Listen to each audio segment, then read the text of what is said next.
is Parker Wells? I've been thinking about them the whole time, his family and kind of what they're going through. Just really heartwarming to see in a really devastating situation. No signs of slowing down the search for an 11-year-old autistic boy. Another round of tariffs. Let's rally and support our own. How Alberta businesses are responding. And taking their camper on the road. We fell in love with Canada and its friendly people. The Austrian pair who can't get enough. CTV Calgary, local breaking news with Camilla Di Giuseppe.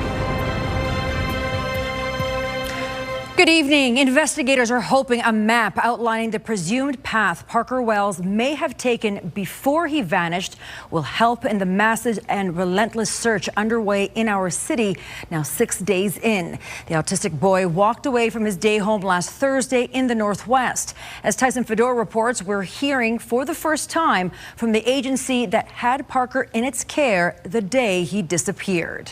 It's a clearer picture of the route Parker Wells may have taken Thursday when he vanished from his Cambrian Heights day home and later spotted in Thorncliffe. Police believe he walked along Northmount Road into Thorncliffe, where he doubled back several times and was last seen on CCTV on Travis Crescent. Like everywhere I look, there's something about him. People are really trying to know who he is. I'm like getting goosebumps. People are trying to know who he is and kind of like really see the world from his perspective. Parker's day home, operated by Supportive Lifestyles and Responsive Children's Supports, was playing loud Disney songs as that was something he enjoyed listening to. Take you wonder by wonder. The company also released a statement Tuesday about his disappearance, saying in part Parker was in their care before he made a sudden exit from the property and 911 was called. Staff followed company policy and immediately went to try and locate him. My grandfather went missing in 2012 from Bowness in Calgary, and I can't express how much it meant to have the community all come together to help the family. Some of these people have been doing this for the past 6 days, looking for this kid, and it's just really heartwarming to see in a really devastating situation. As the search is on day 6, the likelihood of survival if he is in the outdoors slowly diminishes. One of the things that we see as pediatricians is how resilient the body can be. Anything more than a week to 10 days, I would say, makes one extremely worried about things like dehydration and overall safety. Last year, RCMP called off a search after 11 days for Darius McDougall, who was reported missing in the Crow's Nest Pass and is now presumed dead. A Quebec girl was found in an Ontario ditch last summer, surviving without food or water for 4 days. If you can get around with no food, that's possible, but water is a critical thing. We're looking at things like dehydration. Police were also seen on horseback at Nose Hill Park on Tuesday looking for any signs of the boy, who is nonverbal and functions at the level of a toddler. Tyson Fedor, CTV News, Calgary. Police have become aware of people confronting residents and encouraging others to investigate criminal tips on their own, calling the behavior unacceptable. They're also warning about a fake GoFundMe campaign claiming to support Parker's case. The family confirms there is no such fundraiser. Now to the ramped-up trade war between Canada and the U.S. The U.S. president's threatened 50% tariffs on Canada have dramatically escalated the conflict. Those tariffs will impact more than 500 products, from alcohol to dairy, honey to hockey sticks. Not on the list, oil and gas. In all fairness to them, they need us to survive. The White House highlighted irritants like the decision to take American booze off liquor store shelves as factors in the decision. The threatened tariffs would impact more than 500 additional products. That's about 5% or $28 billion worth of Canadian exports. Government sources tell CTV News the Prime Minister was caught off guard by the announcement. I spoke with President Trump earlier this morning. We agreed to intensify negotiations in the coming weeks, and the team and myself look forward to doing that.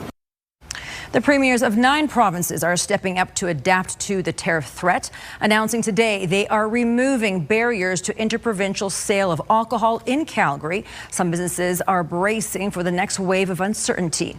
Mark Villani reports. Is breaking the mash. Eau Claire Distillery produces 100,000 cases of whiskey each year, made with 100% Alberta barley.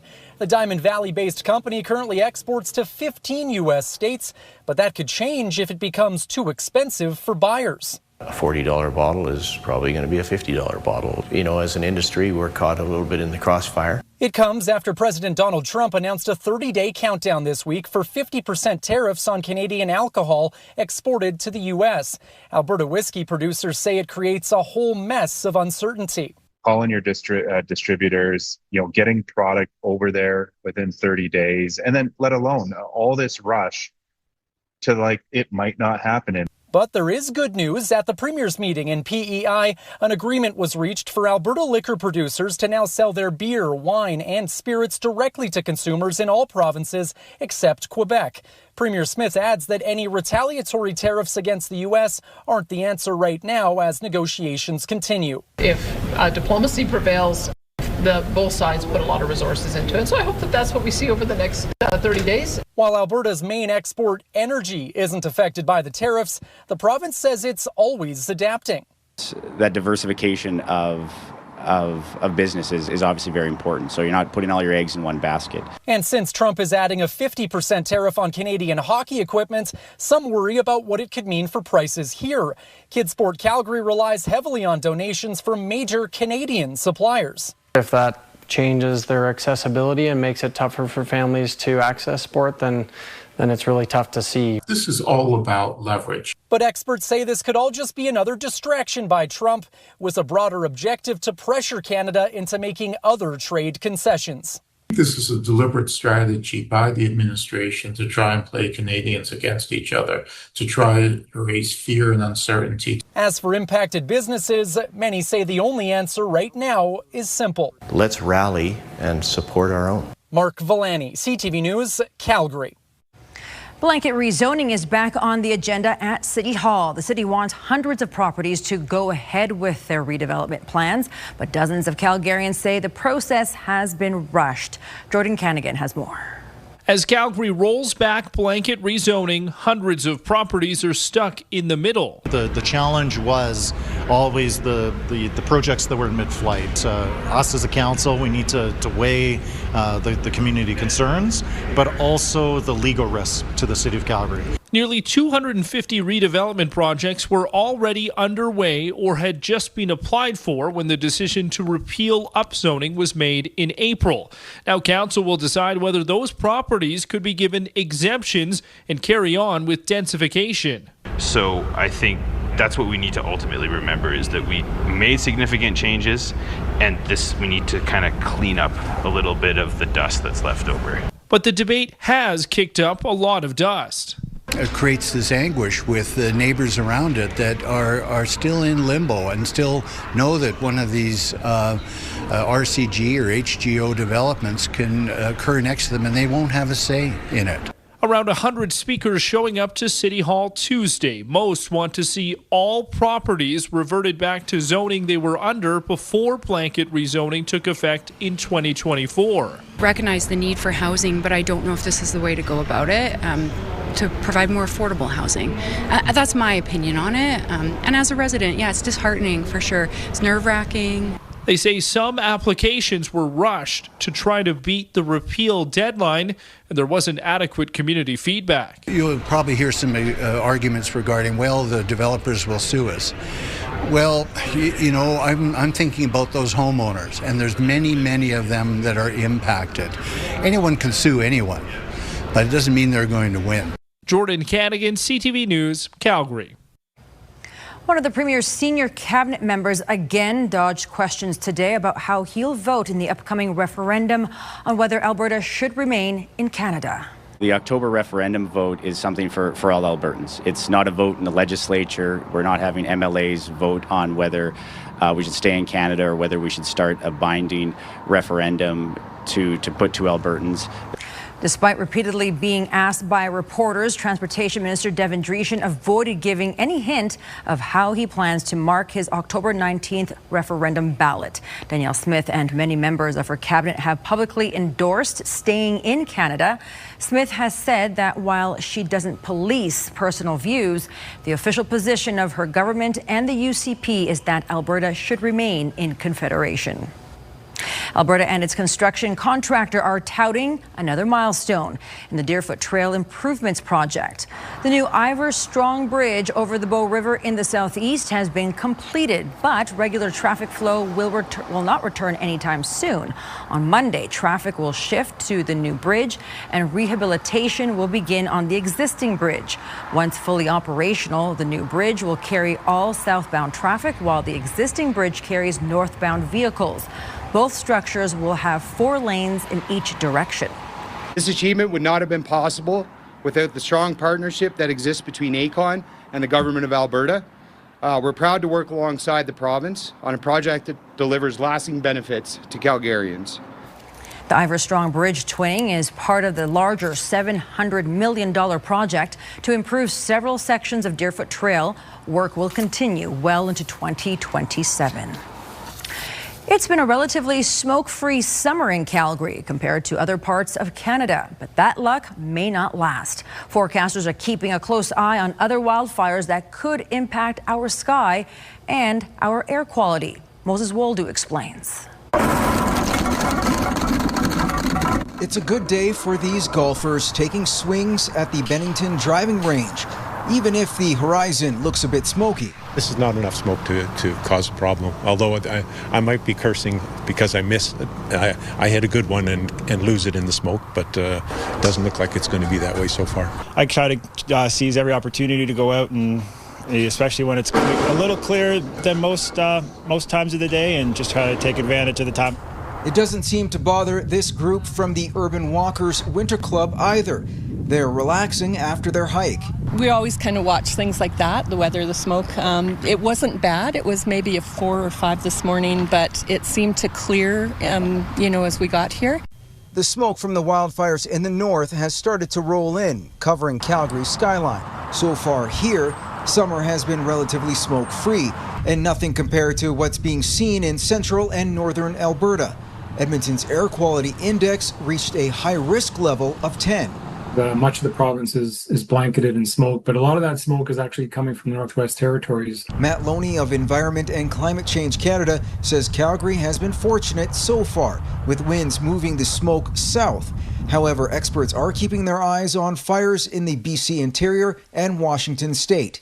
That is something we're watching. Like, the models are suggesting that there could be currents that are going to carry smoke from Washington into the southern portion of the province later this week. Environment Canada recommends anyone with respiratory conditions to keep an eye on the air quality index before heading outdoors.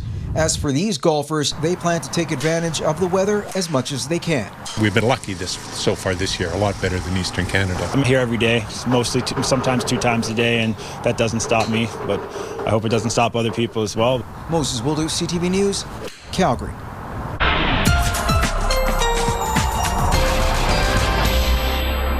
Danielle is in with our first look at the weather. We got some smoke today. Yep. And expecting more tomorrow. Yeah.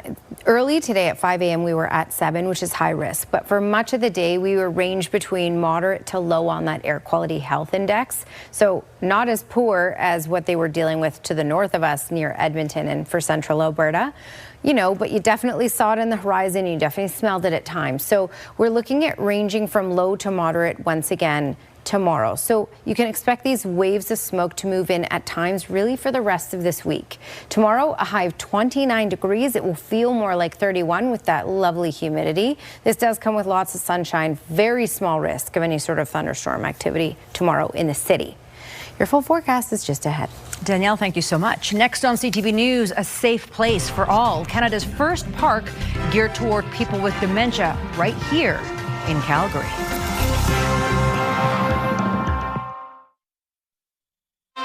You're watching CTV News, Calgary. A uniquely designed space is getting set to cater to a large but often underserved portion of Calgary's population. Canada's first ever dementia-inclusive park will soon open in Dover. As Tim Brooke explains, it's a public area meant to help those struggling and the people who care for them. Only a few more steps to go before the Martin Family Legacy Garden springs to life. Canada's first ever dementia-inclusive public park will soon accommodate those with the illness as well as their caregivers and family members. It is meant to be for multi-generations and for all to enjoy. We've put in a number of universal design features so that people of all ages and abilities can enjoy this.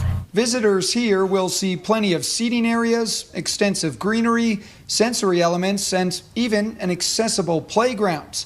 And 3 color-coded loops allow those using the park to wander without getting lost. It's very tangible and very legible and very immediately apparent for folks who maybe don't have the cognitive capacity to navigate themselves through other public spaces. So the continuous handrails that support folks, I think that's a huge benefit to the park and the folks that are going to be using the park. It's all publicly accessible, connecting with the city's pathway system and close to a care home and Forest Lawn Senior Center. So we worked with people like Alzheimer's Calgary, with the researchers who specialize in dementia at the University of Calgary and Mount Royal University. There are currently about 20,000 Calgarians living with dementia. And so, while this is a first of its kind public park, don't expect it to be the last. We have had interest from user groups and other organizations across the country. The Martin Family Legacy Garden will officially open on September 21st, coinciding with World Alzheimer's Day. Tim Brooke, CTV News, Calgary. The park's $5 million price tag was picked up by private and public donors. It will be maintained by the city. Calgary Co-op has a new chief executive officer. Andrew Clark has been chosen after what the co-op calls a thorough search process. He is the son of an egg and cheese merchant in the UK and has 30 years of experience in retail around the world, including at Marks and Spencer in Britain. He says coming to work in Calgary was an attractive choice.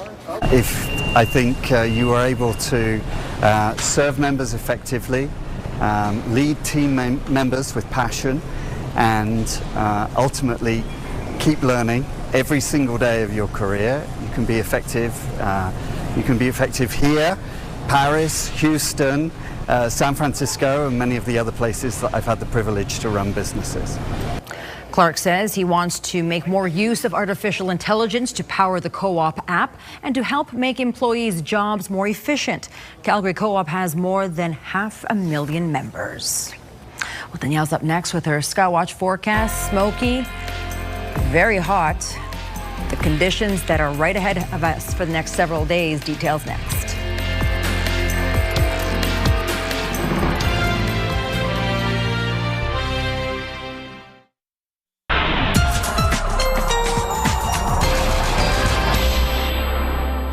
Well, today was hot, and it's only going to get hotter this week. In fact, the next 10 days, our daytime highs will range closer to that 30-degree mark.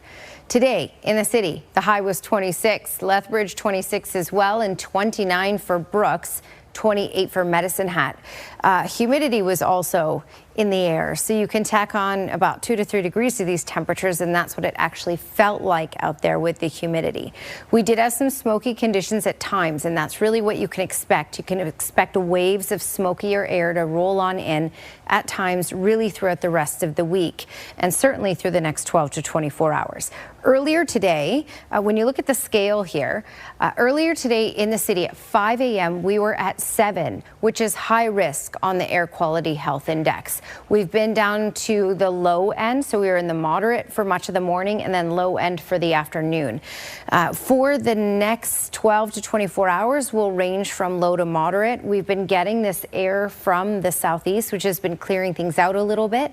But again, we'll be right back to it as the wind starts to swirl around and come in from the north or from the west once again. Earlier today, we did have a really big cell that moved through north of Serial. This cell, and when it rolled through Coronation area, it was producing there were reports of quarter-size hail, but closer to the Saskatchewan border, it started producing what were reports of up to tennis ball size hail. So that was a big one. There wasn't a whole lot of development after that in much of southern Alberta, and it should be pretty stable out there for tomorrow. Tomorrow looks like a sunny day overall. East of the QE2, especially closer to the Saskatchewan border, there is the potential for thunderstorm activity tomorrow. Calgary, Not really much of a chance tomorrow, but that chance does return Thursday around the supper hours. Calgary, down Highway 2 towards Lethbridge, and down the Trans-Canada Brooks towards Medicine Hat. Some of these cells could even reach that severe level as well, where it comes with that larger size hail. Of course, at this time of year, tornadoes are a risk with many of these supercells as well. All right, 29 degrees as the high for tomorrow, but it will feel closer to 31 with the humidity. Smoke air quality health index will range from low to moderate. Thursday, a nice day overall, a hot day with a high of 31. And then by the supper hours, there is the risk of thunderstorms. Friday, Saturday, you're looking still at daytime highs in the 30s. Thank you very much, Danielle. Their cross-Canada trip was so good last year. They're doing it again. We'll meet the Austrian couple exploring every inch of this country and see the Calgary hospitality they enjoyed today. An Austrian couple is making their second trip across Canada in as many years. The pair is traveling by customized van this year. Last year, one of them cycled from the west to the east coast after being inspired by the Terry Fox Marathon of Hope. Today, the couple stopped in Calgary. Here's Kevin Fleming. It's not something that they expected, but Heidi and Hannes Ramler were honored to receive white hats at Telespark. The Austrians were drawn here by Sue, the T-Rex experience that opened 4 weeks ago. In 2025, Heidi supported Hannes as he rode his bike across Canada. Last year, I did the whole distance from Vancouver to St. John's in Newfoundland with the bike. And when you are on the bike, you miss some places because it's too far to go. The two share driving responsibilities, and Heidi says in her experience, Canadians are more patient on the road than European drivers. There are some other rules we had to be aware of. That's the stop for all directions, and you are allowed to turn to the right when the light is red. The couple say they did very little planning for this trip that started at the end of May.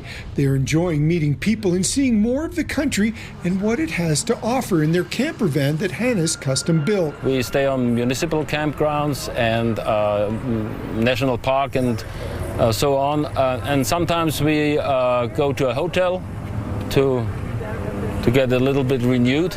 The Ramblers spent the morning at Telespark touring the facility, and Gila Bin says staff are seeing more visitors from outside Alberta. 40% of our visitors in July and August are from outside of the province, so the opportunity to connect this couple that are traveling across Canada from Austria was a great way to remind the community how important Telespark is to the fabric of the tourism industry. The couple heads to Canmore next, but after that, they say their itinerary is wide open. Kevin Fleming, CTV News, Calgary. Good for them. All right, that's it for us here at CTV News at 11:30. Thank you so much for watching. We'll see you soon. Have a good night.